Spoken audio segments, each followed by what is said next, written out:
I don't see any questions in yet, so I'm just going to give folks a few minutes to start submitting those. I have it's not so much a question as not even a comment, but mostly for Stephen and Tony, and apologies to Barb. I know that you all are flying on some upcoming task orders. Was wondering if you might want to speak a bit about measurements that you plan to take on those deliveries and kind of how you're going to incorporate, what you've learned from Peregrine Mission 1 as you go into those ops. And I do see questions coming in, so I'll let you do that, and then I'll get to the IO tool. Barb, do you want to go first? Maybe we could go in the order of how we get talks. Sure. Yeah, like I said, for PIMIS, that ion-trap mass spectrometer version 2 and version 3 are at the heart of the Prospect payload. It's in CP22, and then flying again on the LoopX rover. So both of those are lunar missions trying to measure the range of gases. For Prospect, it's actually not just the native exosphere like we were planning with PIMIS. It's we'll be collecting a sample and heating it and drying off the gases from a drilled sample. So hopefully the lessons learned from that are, bake your instrument so that you have a nice clean background. Hope that the spacecraft isn't off-gassing to the degree that you can't make measurements of smaller quantities of things. Yeah.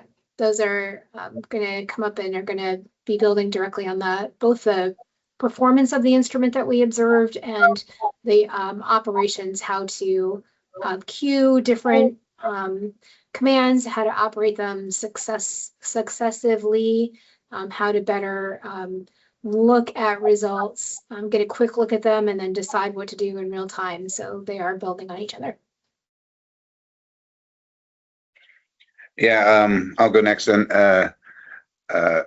Just building off of the comment you made, Barbara, about baking out the instrument. Actually, the Peregrine data that we received, and actually what PITMIS did too, I used from the project science standpoint to advocate for a very thorough and measurable bake out campaign during Viper transit. And engineers and program managers really to understand exactly why you're forcing them, the spacecraft or the rover in this instance, to do things. And we had analysis for the total number of hours at a particular temperature, right? It's time and temp for bake out that we need to do, and we were able to validate a lot of that with the observations made by on Peregrine 1. And when we presented that to our contamination control team, which is a team that comprised of folks from Goddard and aerospace, they said, yeah, you got absolutely 100% agree with you, which then it was a very easy decision then for Viper Systems Engineering and Operations to give us the 120 hours at temp with periodic checks on a cal target to see if the mass spectrometer and the near-infrared spectrometer are actually baking out during transit prior to getting to the moon. And then lunar orbit, I would say, and building contingencies even in lunar orbit for additional bake out. And so we're working these exact concepts with Blue Origin, now our new lander provider. So it really was actually, feed forward to the next flight of Nervous and NSS. This is in fall of 2027, so it was critical actually to that, to allow us to really make that argument, demonstrate that this is, as you said, Barbara, it's about doing the science, and this is really needed to do good, really top-notch science, is to maintain that contamination control both prior to launch and then after launch too. Yeah, and those are things that maybe you can think of doing on a longer mission. They seem pretty standard when you have sort of a Discovery class mission or New Frontiers class mission. You've got the time and you've got the impetus to do it. And on these little CLPS missions, maybe it is stringing a bunch of them together to get to the result finally. Yeah, maybe. Stephen? So just in the same topic of awareness, I mean, I spoke to having a good handle on space weather situational awareness is very valuable for NSS. And we have done a tremendous amount of work for Viper specifically to try to get that in hand, which I think we've been pretty successful for, but we won't obviously know until we fly the mission. We'll carry that forward for other missions, including Moon Ranger and Lupex, depending on what the operation centers look like. That dictates what kind of information you can get in real time to the operators, depending on security.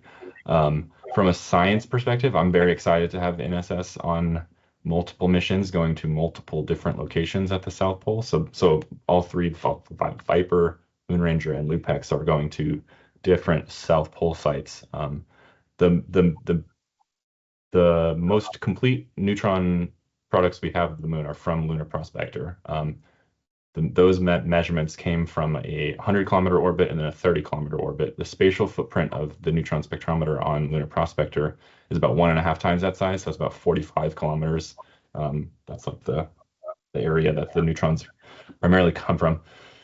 So having neutron spectrometers on the surface will mean that we'll get tremendously better resolution for those measurements, which will allow us to go back to the Lunar Prospector measurements and make some more inferences about the distribution of water ice and other volatiles at the South Pole. So I'm very excited about upcoming opportunities.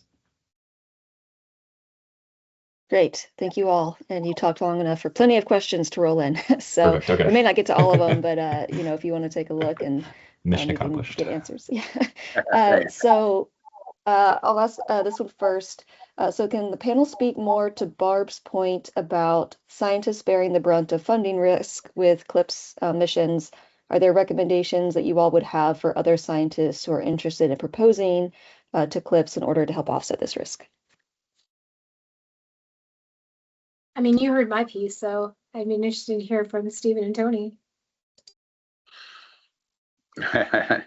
This is a particularly timely question and topic, actually, as we're trying to figure out science participation on Viper and what's needed to do science operations, let alone science analysis and delivery of science data, and then the science itself. And so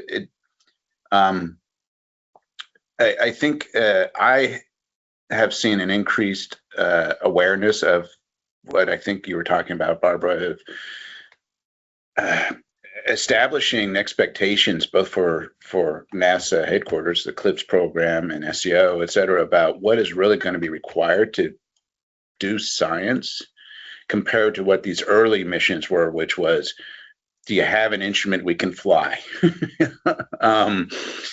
Which I think that was my take on it. The very first ones is we were trying to just get this program up and rolling. I'll say from my personal experience right now, for the new IM-5 mission, which was CT-4, we were able to take a lot of our lessons learned for exactly what we were talking about here in terms of, no, we really need to do these kinds of measurements to really get this kind of, address these kinds of decadal science goals with this CLPS mission. And it's going to be harder, and you're going to have to demand more of the CLPS vendors to really get at this, perhaps. But what I found was once we wrote that down, we developed a measurement plan, prior to the task order, worked with the PJs. They were open to that, and they understood that, yeah, we get what you're saying, and we're convinced that these were the steps necessary to actually get the science you really want. And I see that fulfilled in the actual call itself, and in the awards, and what the Intuitive Machines and Honeywell Robotics say they will do now with the Nervous instrument as part of that mission. And then it includes then also a appropriate funding profile for instrument science and science delivery and science analysis. It took a lot of discussion up front. So my lessons learned is that kind of conversation early on with the PJs is really important to say, this is what's really needed to do the science. It's not just delivering an instrument to the moon. It's operating it in a specific way and with a certain number of measurements and certain conditions, and then having the right support to analyze that data into a paper, create papers from that data. So I'm seeing it's a good trend, but there's probably, it's still untested. Let me put it that way. We need more, I see it going the right way, but until we actually see it work, we won't know if it's there yet. I'll stop with that. It's probably too long of an answer. Yeah, I don't think I have thank much you. to add. If we want to move to the next question. Yeah, I'll throw in one more question, and then we'll take a little bit of a longer break than we had planned. I'll combine two of the questions, and I understand that you all may not be able to answer the second half, and that's fine, but I'll throw it in there anyway. So did any of the teams, I guess in this case, you all for Peregrine Mission 1, whether it be as an entire payload suite with, the PJ or as independent payloads, did you discuss possible off-nominal operations before landing? And then the second question is, have the PJs developed off-nominal operations procedures for future missions? So I don't know if you can speak to that one. If not, I'll just have a PJ go in and answer that. Well, Paul's not here. I mean, this would be over to Paul. I actually feel really proud of our team. We worked together as a science team with our PJ and our project engineer, Ryan Steffen, to work through that process. I think we were the first ones to really dig into that process of what would off-nominal scenarios look like and how would we react to them and how would we prioritize instrument A over instrument B or, things like that. I don't think we did. We didn't do any scenario planning that applied to what actually happened. Exactly. But, the point isn't to work through the off-nominal scenario that you think is going to happen. The point is to exercise the team to get used to reacting to off-nominals in a way that priorities are clear, flexibilities are clear, that, the scientists have really worked through what it means that you might not get all the mission data that you want. It makes you really focus on what you really need. So working through off-nominal scenarios is something that everyone should be doing. And I know that CLPS has really adopted that. Yeah. Well said. Yep, agreed. Great. Well, thank you all. And also, again, thank you for getting our schedule back on track.